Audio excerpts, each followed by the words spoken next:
Saat memasuki hutan, Nili tiba-tiba melihat sosok muncul dari semak-semak. Jika bukan Ye Ziyun, lalu siapa itu? Kenapa kamu masih di sini? Nili bertanya, mengerutkan kening. Ye Ziyun tidak mendengarkan kata-katanya dan ikut berlari.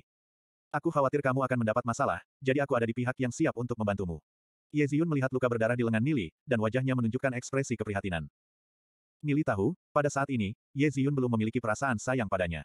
Namun, ketika dia menemui bahaya, Ye Ziyun memilih kembali dan tidak pergi. Hal ini mengingatkan Nili pada apa yang telah terjadi di kehidupan sebelumnya. Setelah kota Glory dihancurkan, Nili mengikuti arus besar pengungsi yang bergerak keluar. Dia pada waktu itu memang masih sangat lemah dan akhirnya dia tersesat. Ye Ziyunlah yang menjemputnya kembali dan menyelamatkannya. Karakter mulia Ye Ziyun, pada saat itu, membuat Nilai terkesan. Setelah itu, mereka berdua semakin akrab. Meskipun, perbedaan kekuatan di antara mereka sangat besar, keduanya saling jatuh cinta. Nili tersentuh hatinya, tetapi tidak mengatakan terlalu banyak. Kita harus segera pergi dari sini, kalau tidak orang-orang itu akan segera menyusul. Orang-orang itu, Ye Ziyun membeku sesaat. Anggota dari Serikat Kegelapan, mereka mencegat kera berlengan biru raksasa itu. Kata Nili sambil menarik tangan Ye Ziyun dan menggandengnya berlari. Keduanya memasuki di hutan. Setelah tangannya dipegang oleh Nili, pipi Ye Ziyun memerah. Dia mencoba untuk meronta tetapi tidak mampu melepaskan diri, dan hanya bisa membiarkan Nili melakukan apa yang dia inginkan. Ye Ziyun mengangkat kepalanya untuk melihat raut wajah Nili, dia bingung apakah Nili sengaja atau tidak. Sejak kecil, ini untuk pertama kali tangannya digandeng oleh seorang pria. Kehangatan dari telapak tangan Nili memberinya rasa aman yang kental. Keduanya terus berlari menuju ke lokasi yang ditentukan. Saat langit mulai gelap, auman hewan kadang-kadang terdengar dari kedalaman hutan, menimbulkan kesan betapa tempat ini begitu menyeramkan. Pada lain tempat, jauh di dalam hutan, air mata Huyan Lanruo berlinang. Dia berbalik untuk mencari Nili selama beberapa jam, namun dia tidak menemukan jejaknya. Saat langit makin gelap, Huyan Lanruo hanya bisa mengikuti orang-orang menuju ke lokasi yang disepakati. Sebelumnya, ketika dia mengumumkan bahwa dia ingin mendapatkan hati Nili, itu hanya karena dia penasaran dan tidak suka kalah. Dia bahkan berpikir untuk mencampakkan Nili setelah berhasil mendapatkannya, meninggalkan Nili menangis dan memohon padanya. Sampai saat Nili mengorbankan dirinya untuk keselamatan orang lain. Barulah Huyan Lanruo kemudian menyadari bahwa dia tidak memiliki niat seperti itu lagi. Dia hanya ingin Nili baik-baik saja. Nili mengorbankan dirinya untuk menjadi tameng hidup, tidak hanya untuk dia, tetapi juga Ye Ziyun. Tapi Huyan Lanruo, tentu saja, mengabaikan Ye Ziyun di dalam hatinya. Bab 36, Numerologi. Setelah begitu lama berlari bersama Ye Ziyun untuk menghindari kejaran kera berlengan biru raksasa, malam pun semakin larut. Jika mereka terus bergerak maju, akan mudah bagi mereka untuk disergap bahaya. Nili melihat ke arah Ye Ziyun dan berkata, kita berkemah di tempat ini saja. Meskipun gelap di malam hari, Ye Ziyun masih menunjukkan keberanian yang jauh dari kesan gadis normal. Matanya yang jernih melihat ke arah hutan lebat yang jauh, sebuah bayangan menarik perhatiannya. Apa itu? Ye Ziyun bertanya, bingung. Sepertinya sebuah bangunan, kata Nili dengan raut wajah sedikit mengkerut. Itu mestinya berupa reruntuhan. Ayo kita selidiki, saran Ye Ziyun sambil berjalan ke arah bangunan. Baginya, berduaan dengan Nili membuatnya sedikit gugup. Lagi pula, ini pertama kalinya dia bermalam dengan seorang laki-laki. Meskipun Ye Ziyun percaya bahwa Nili tidak akan melakukan apapun padanya, tapi jantungnya masih berdetak kencang. Karena itu, dia mencoba mengalihkan arah pembicaraan mereka.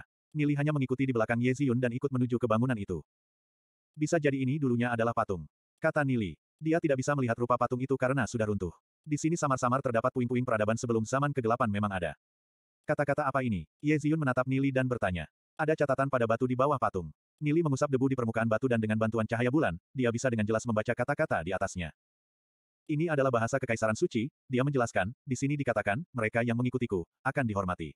Mereka yang menentangku, akan binasa. Kata-kata penuh makna yang luar biasa. Kata-kata ini mungkin ditinggalkan oleh seorang tirani. Kekuatan dan posisi tirani itu seharusnya sangat tinggi. Tapi walaupun tinggi, memangnya kenapa? Toh dia dan kerajaannya akhirnya ditelan juga oleh gelombang hewan iblis. Suatu ketika seseorang yang tangguh akan berakhir juga seperti kotoran, dan hanya meninggalkan patung yang rusak. Nili, bagaimana kamu belajar bahasa Kekaisaran Suci? Tanya Ye Ziyun, penuh dengan rasa ingin tahu tentang masalah ini. Hanya ada sedikit orang yang tahu tentang bahasa Kekaisaran Suci. Bagaimana aku mempelajarinya? Nili tersenyum. Dia tak mungkin jujur mengatakan bahwa dia mempelajari semua tentang era, bahasa, dan teknik kultivasi benua ilahi, kan? Kalau kamu tidak mau mengatakannya, lupakan saja. Ye Ziyun berkata sambil cemberut. Nili hanya mengangkat bahu. Bukannya dia tidak mau memberitahu, tapi andaikan Nili memberitahunya, Ye Ziyun tidak akan bisa mengerti. Ye Ziyun mengitari patung itu. Tepat ketika dia bersiap untuk memeriksa reruntuhan yang lain, tiba-tiba dia berteriak. Nili menyadari bahwa tempat Ye Ziyun berdiri sekarang dengan cepat tenggelam. Wajahnya berubah, refleks Nili segera mencoba meraih Ye Ziyun. Namun, tanah tampak semakin tenggelam. Kisapan yang kuat akhirnya menyedot mereka berdua ke bawah. Bagian bawah tampaknya menjadi jurang maut. Mengapa kota anggrek kuno memiliki tempat seperti ini? Nili diam-diam bertanya pada dirinya sendiri sambil memeluk Ye Ziyun dengan erat, dan menghunus pedangnya, memakukannya ke tebing di samping mereka. Ketika dia mencoba untuk menancapkan pedang ke dinding batu, treng. Pedang itu patah. Dinding batu itu terlalu keras. Apa-apaan ini tempat? Dia melihat ke bawah untuk melihat apa yang ada di bawah dan dia menyadari bahwa di bawahnya benar-benar gelap, tidak dapat melihat apapun. Di saat genting ini, Ye Ziyun memanfaatkan momen, karena kecepatan jatuh mereka untuk sementara melambat, dia dengan cepat mengambil tali dari cincin interspatialnya, dan mengaitkannya ke area yang menonjol di tebing. Tap, keduanya menggenggam tali, dan berhasil bertahan agar tidak jatuh.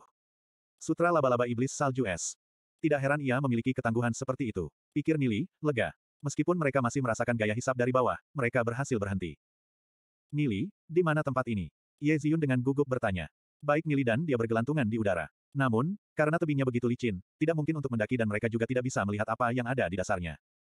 Aku tidak punya ide. Nili dengan pahit menjawab, tersenyum. Dia tidak tahu bahwa ada tempat seperti itu di kota anggrek kuno, dia juga tidak pernah mendengarnya dari Ye Ziyun di kehidupan sebelumnya. Mereka secara tidak sengaja masuk ke area rahasia di dalam kota anggrek kuno. Mengingat hal-hal yang baru saja terjadi, Nili tiba-tiba mengerti.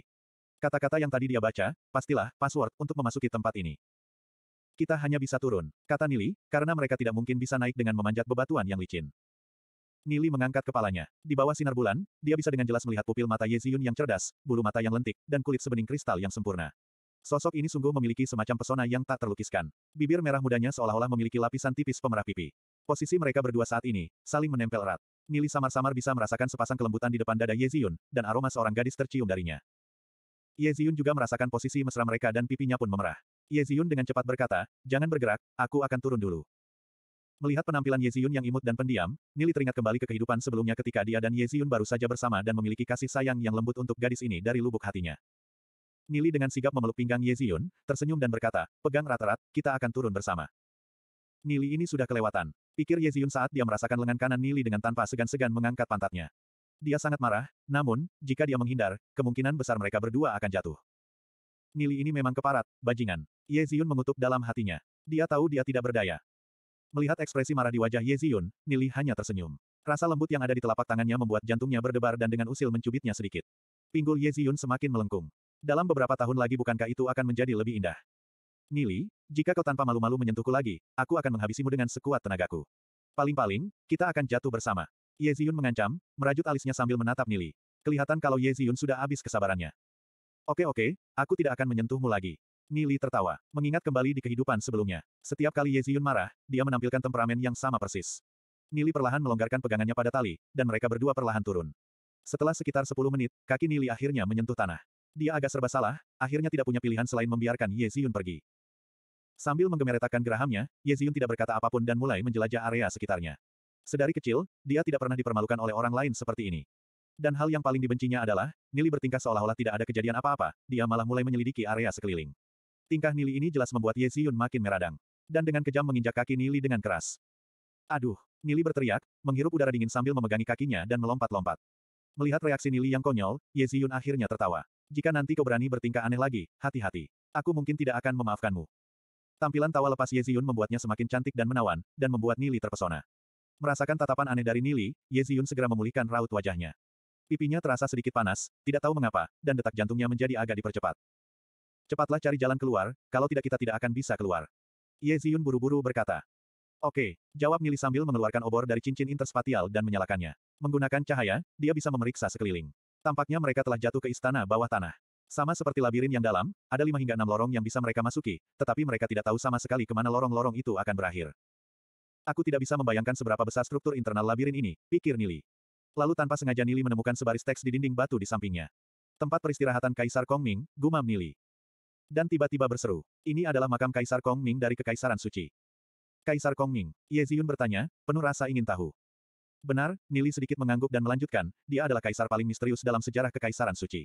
Sebagai seorang kaisar Kekaisaran Suci, dia benar-benar menggunakan gelarnya sebagai bentuk sapaannya, yang merupakan hal yang sangat aneh. Kaisar yang satu ini rela meninggalkan Kekaisaran Suci di tengah-tengah pemerintahannya dan menyerahkan tahta pada putranya. Dikatakan bahwa dia telah berkultivasi sampai tingkat yang menakutkan, menjadi abadi. Bahkan keturunannya pun tidak pernah menemukan makamnya.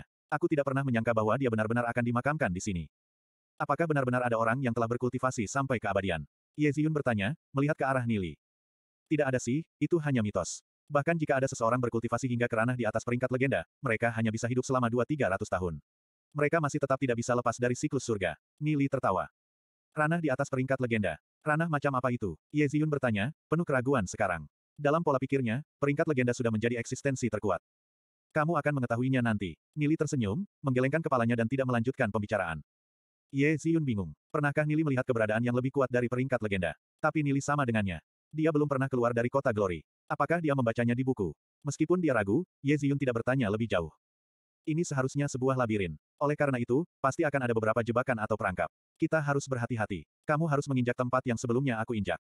Nili berkata sambil melihat ke arah Ye Ziyun.